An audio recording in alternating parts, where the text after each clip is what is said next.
Cas 2, processus de pré-enrôlement de demande de carte consulaire. Une carte consulaire facilite vos démarches administratives à l'étranger, permet de vous contacter en cas d'urgence et offre des informations sur les élections et la sécurité. Elle est recommandée pour simplifier les procédures administratives comme la délivrance de documents d'identité et le vote. Situation problème. Mbella, un Camerounais d'origine, résident permanent en France, veut s'inscrire sur les listes électorales afin de remplir son devoir civique au mois d'octobre prochain de l'année en cours. Pour cela, il lui faut une carte consulaire délivrée par le Cameroun au travers des services consulaires soit du consulat, soit de l'ambassade le cas échéant.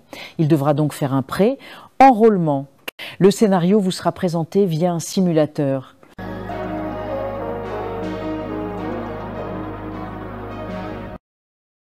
Pour faire son pré-enrôlement, il clique sur le bouton « Nouvelle demande » puis le formulaire lui est présenté. Dans ce formulaire, il devra remplir les informations personnelles le concernant, comme vous le voyez, via le simulateur. Notamment, il doit saisir son nom, son prénom, les noms et prénoms de ses parents, sa date de naissance, son lieu de naissance, pays de naissance, etc. Il doit aussi saisir les informations liées à son passeport en prenant comme type de document le passeport, le pays de délivrance, sa date de délivrance pour finir par la date d'expiration. Une fois ces informations fournies, il devra valider pour la suite de l'étape. Nous vous donnons quelques secondes pour voir comment il remplit ce formulaire avant de continuer avec les explications par la suite.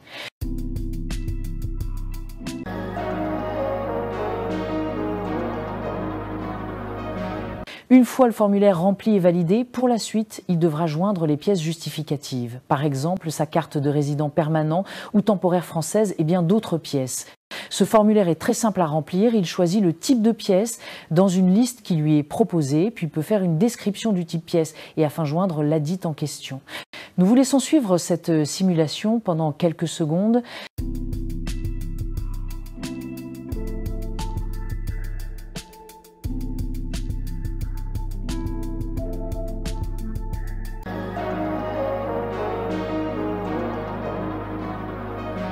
Avant l'étape de paiement, il devra vérifier sa demande s'il a bien rempli sans erreur. Dans le cas contraire, il peut cliquer sur le bouton « Modifier la demande » pour corriger ou ajouter des informations manquantes. Il peut aussi ajouter une pièce justificative omise. Si tout est OK, il peut confirmer pour poursuivre avec son processus.